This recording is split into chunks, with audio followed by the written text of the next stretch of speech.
And we are back to finish the polarity of signs with the full moon in Pisces. I've been looking at the chat as I do the readings, and a lot of you are asking me if they can apply this reading to aspects of planets in their personal birth charts. The answer is no. You cannot do this by yourself unless you are a professional astrologer or you have an astrologer do it for you. It is a collective reading, so it's not going to apply personally to. Uh, Let me take it back. It cannot be applied to your personal birth chart, but you have to know how to do that. You need to know what you're looking for. If you're not an astrologer, even if you're an amateur, you won't be able to do this. It has to be a professional astrologer that can connect a collective reading to your personal natal chart. But you on your own, no. So my answer is an emphatic no. You cannot connect the collective reading to your personal natal chart. Some of you might be intelligent enough to kind of do it and figure it out, but if we're dealing with predictions and outcome based on the collective readings, because that's really what it's based on, it's not based on natal. It's based on the moving and changing planets as transits. For to interpret that accurately into a natal chart, the astrologer has to look at your chart or write a chart for you. So do not connect this to your personal birth chart if you do not know how to do so. And a lot of you are not familiar with aspects and midpoints and ingresses. So, and the collective reading is based on another set of rules of calculating chart, because this is a chart, but it's not a personal natal chart. It's a chart of the moving planets and transits and phases of the moon, and they don't stand on their own unless they are connected to a birth chart, which is of course more compelling. And that's why you have to the only way that you can connect a collective reading to your personal birth chart is by focusing on the houses. So if I talk about Virgo, right, and a full moon in Virgo or full moon in Pisces, go to your natal chart and see where your Pisces falls by house, and that area of your natal chart by house will give clues as to how this collective reading can manifest in your personal chart. But it's only a fraction of it. There are a lot of things that have to be connected to it. You might have planets in that house that the moon conjuncts, and by degree and forming certain aspects to the natal chart. And you need to know the natal chart very, very well to make sense of the transits. The planets, they trigger events and they can trigger aspects in a birth chart, and this can happen to the actual aspects, but it can also happen by aspecting certain angles, the ascendant, the midheaven, but it can also aspect midpoints and harmonics. And none of you guys know anything about that because you're not professional astrologers. Um, again, you will have to call me and I can review it with you, um, because I will know what to look for. Okay. But a collective reading is to resonate some of it, give you like a generalized direction. But then if you want to go into specifics as to the elements involved in that direction, that you have to have an astrologer as a guidance to do that for you. Okay. No one knows a natal chart perfectly on their own. That's why astrologers are still here. But I love the fact that we have websites that do free natal charts where you can learn some of it, But when it comes to transits and comparing them to your natal chart, that's more professional, and that you're inclined to make mistakes here. It involves calculations and math, so that should be left to the professional astrologer. Okay, Pisces. Well, let's start with Virgo. We just had a new moon in Virgo. A new moon in Virgo is very, very productive. It is an end result of work and implanting of seeds that occur in a prior cycle. And when we deal with a new moon in Virgo, there is a bearing of fruit based on the germinal seed that was planted in the prior cycle. Now it's coming home to bear fruit. Okay.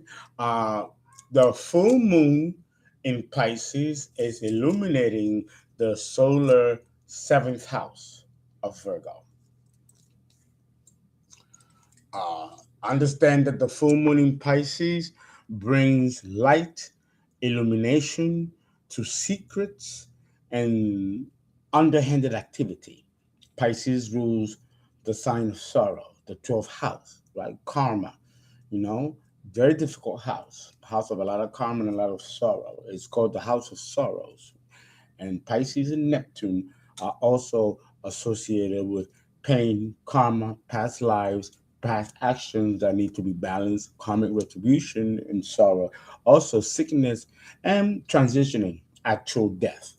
Because Pisces, the 12th sign, the last sign of the zodiac, rules endings. And that includes the physical ending of the body, okay, and the releasing of the soul. Okay, so these are the themes that are inherent with Pisces, the full moon in Pisces. And it falls in the seventh house of relationships, relationships with the open public, relationships with a spouse. And if you're married, or if you have a boyfriend or girlfriend, it's the house of relationships and romance, dating. It's also the house of business and business partnerships.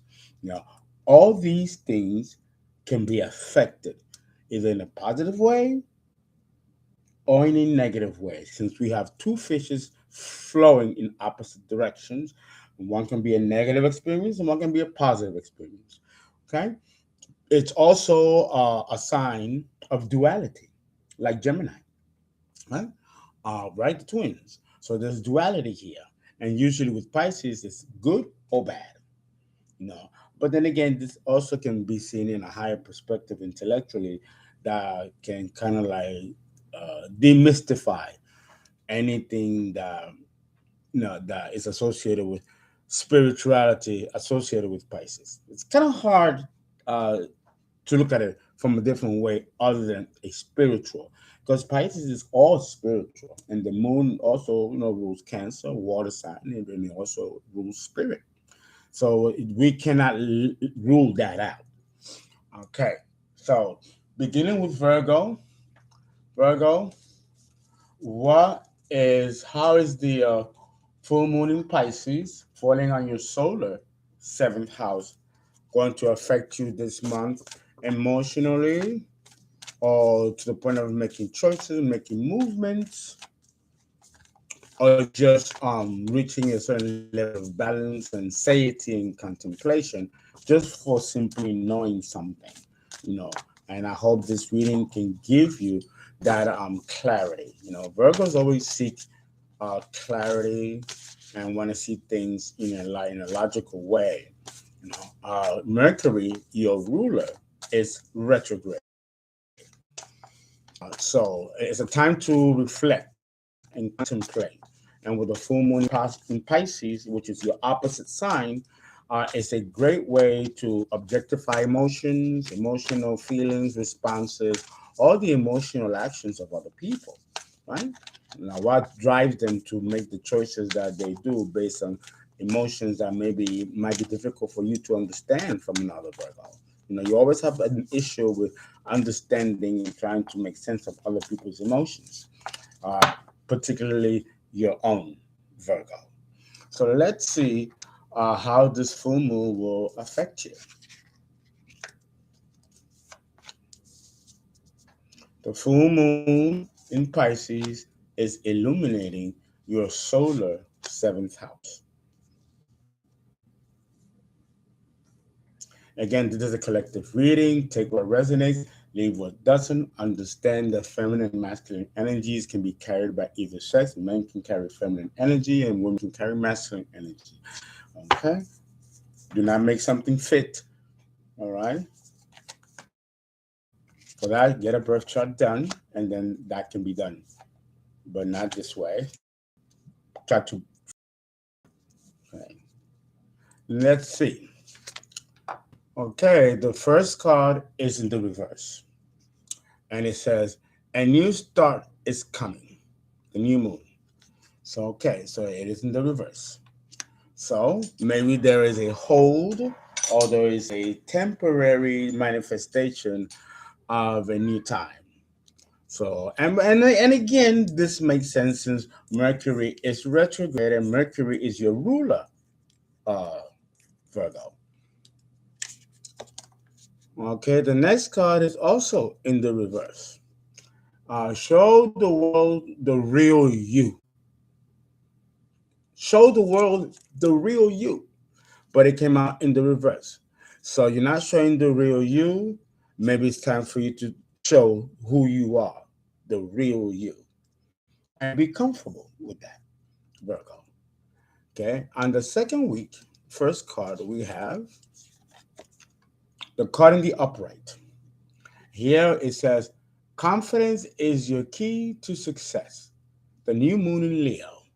So this seems to be very well intact with a very powerful solar plexus. Very good. Okay. No changes there. The second card for the second week, we have the moon in the reverse. Well, it says your commitment is being tested. Your commitment is being tested. And this could be a commitment to a partner, a relationship, a job, a task, an idea, or even your own faith in the creator or in yourself. Okay? But it is in the reverse. So if you were being tested before, you are no longer tested. It seems like you've passed the test, Virgo. All you got to do now is just wait for a new start to begin. Remember, there's always debris and residue when something ends. That's got to clear away so like that the fresh start can begin, right? It's like a Mercury retrograde. When the retrograde ends, we don't jump and go back to the routine that we were having before the retrograde. We got to wait 2 weeks for the shadow aspect of the retrograde to pass. This is what I believe is being referenced here, okay? Because we are going on a retrograde. Nothing moves on a retrograde. Nothing comes on a retrograde, even when it's supposed to. Okay? That's why retrogrades are not popular. So that is a consequence of that, not of anything spiritual or karmic that you may have done. Okay. This here, showing the real you, you need to up or strengthen your sense of self-worth. But it's a little bit of a misnomer because here we have that you do have tremendous confidence and a very powerful solar plexus. So maybe you are waiting on something, or maybe you are going to do a makeover, you're going to redo your hair, your body, your wardrobe, and maybe that's what it is. You're preparing to show the real you, like a real big entrance. Ta-da! Because of the Leo confidence here, which is showmanship. Okay, so I don't get the feeling that this is based on a lack of self-love or something wrong with you personally. I think this is just, you're waiting for the right time to show the real you, like an actual performer. Because that's good. All right, and then we have on the third week, the first quarter of the third week, we have you are good enough. You are good enough just the way you are. And I think most of you Virgos know that. Very good.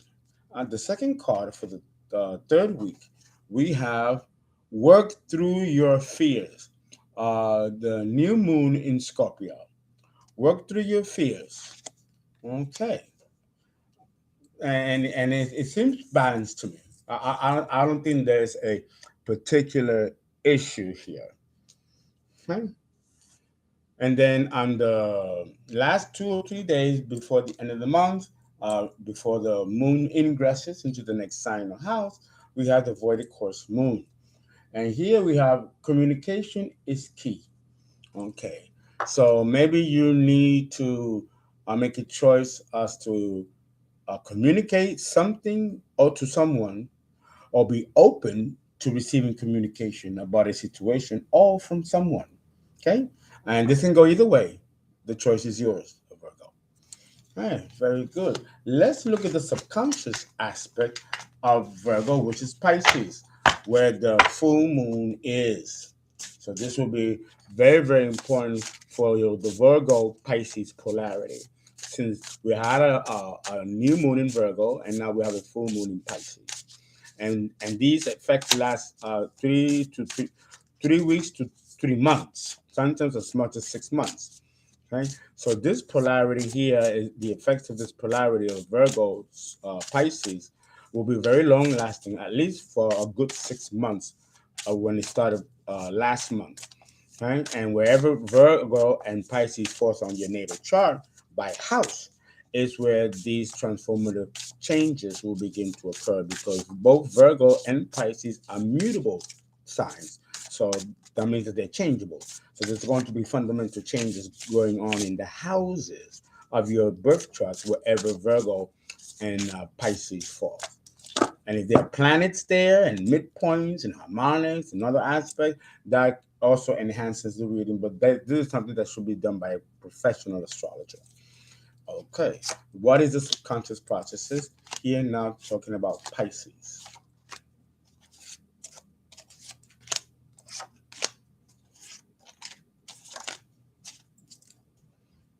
Okay. Justice. Justice. You are receiving justice, Virgo. And it fell under communication is key. So maybe something that you've communicated brought you justice or brought justice to others. Very good. Then the other subconscious card is we got the world, another card that deals with balancing things out, karmic retribution, cause and effect. It's in the reverse, okay? And here it falls under work through your fears. Okay, so uh, you're not going to experience a negative effect. Believe it or not, the world in the reverse means also that there's a cycle that has not closed completely concerning someone or a situation. So we have Scorpio here. So there might be some unfinished business with a Scorpio, or there is an intense situation of a Scorpio vibration that requires a resolution or addressing before the closing of the cycle completely. So the world in the reverse is that there is a cycle that's still not completely closed, and there's unfinished business with a Scorpio or a situation that's very intense, life and death situation, which is of course a Scorpio vibration. Okay. And then we have here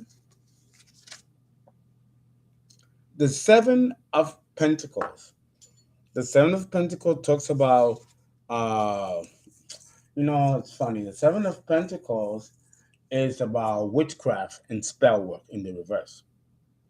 So there is witchcraft here and spell work that has been done either by you or it has been done to you. Okay, take whatever resonates, and it falls under you are good enough. You are good enough. Maybe someone was trying to do spell work on you to affect your sense of self-worth and self-esteem, to make you feel that you're not good enough, almost to keep you from not healing, is what I'm getting here. Because again, the Seven of Pentacles in the reverse is always about doing negative spell work. Okay. And then we have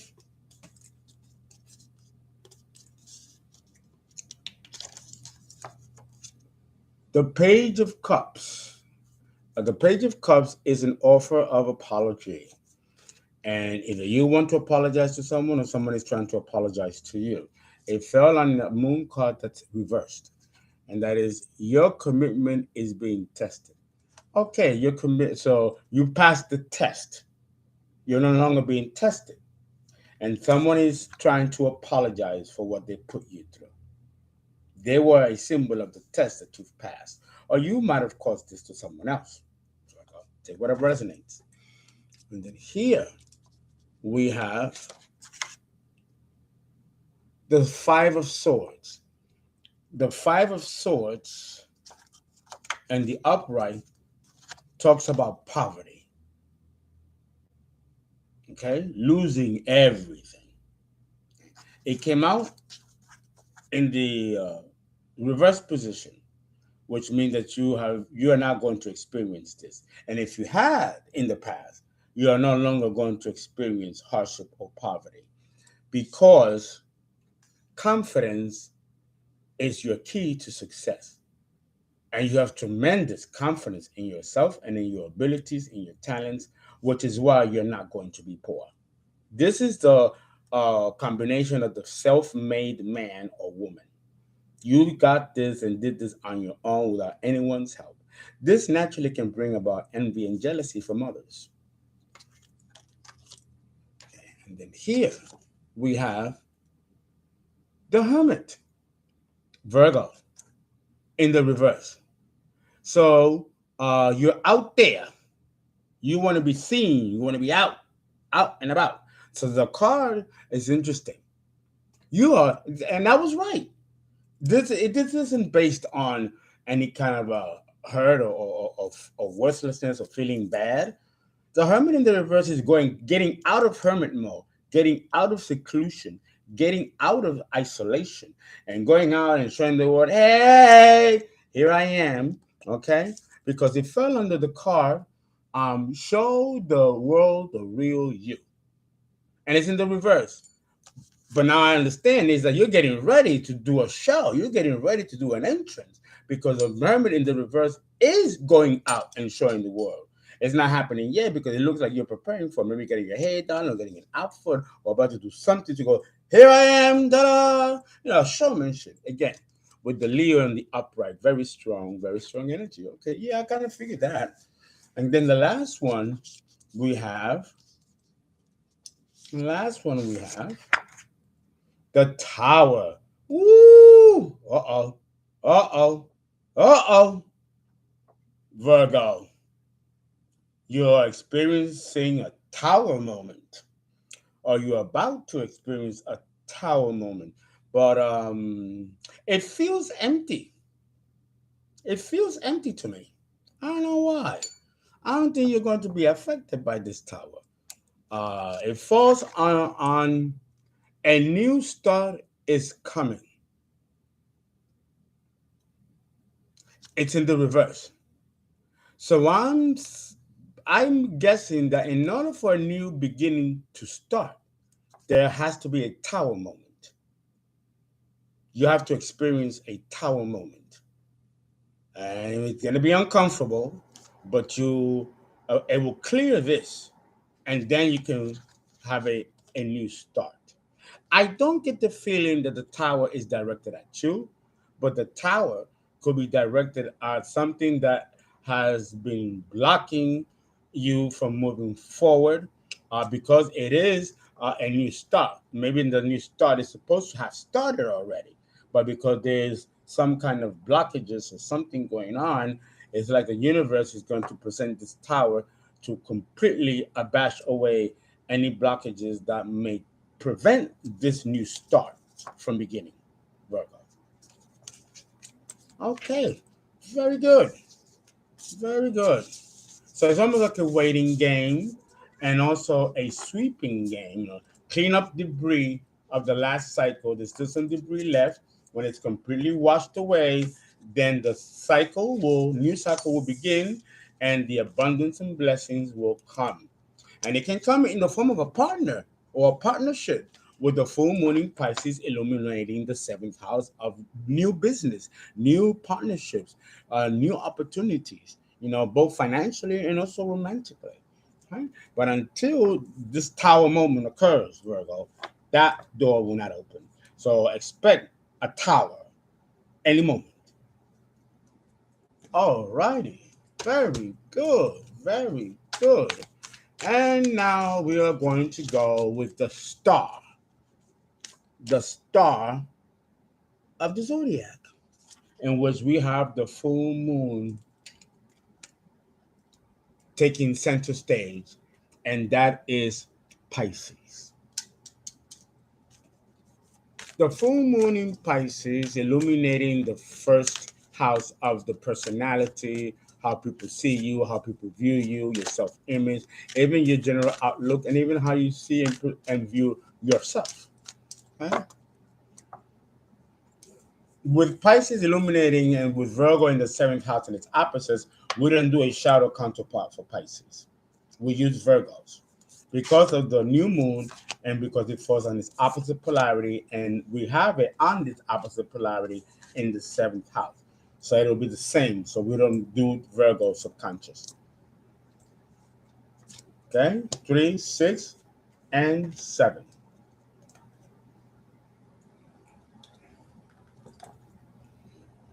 Pisces, look at the bigger picture, Pisces. Look at the bigger picture with bands. Here are the scales of bands.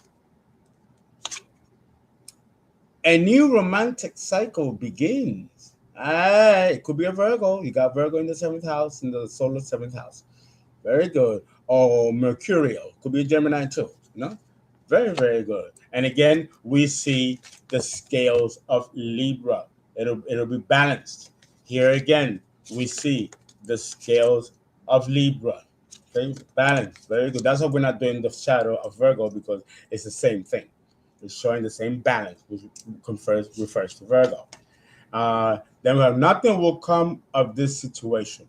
Venus, the void of course moon, nothing will come out of this situation. Whatever it is, in this instance, because we're not getting a clear definition of what it is, we take the subconscious to give us more clarity. I had no idea that we had a card that dealt with the void of course moon. If that does happen, we have to read on it to see specifically how this void of course moon will play out. And it's very early in the cycle.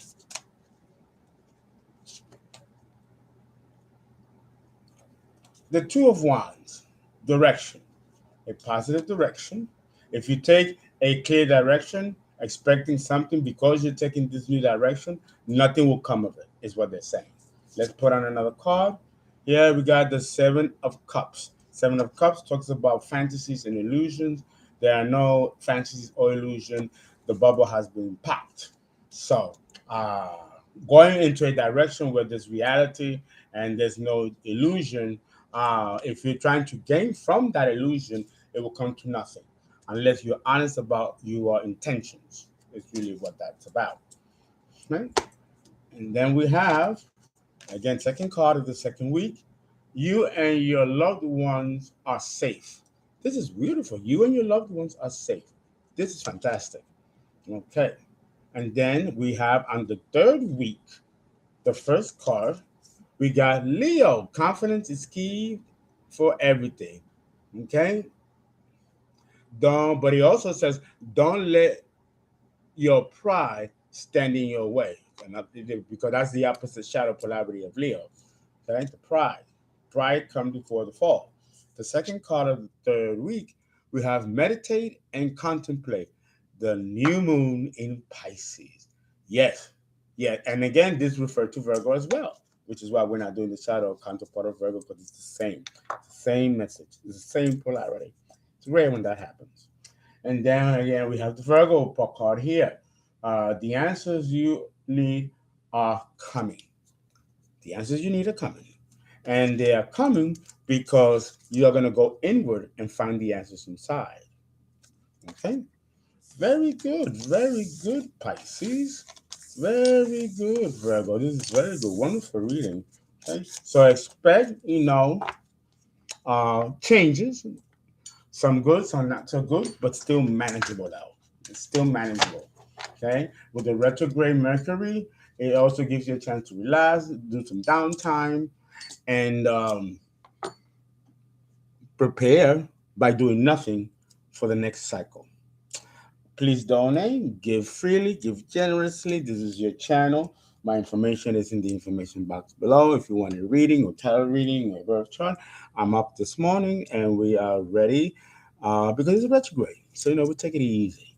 Okay? Guys, thank you very much. I hope this resonates.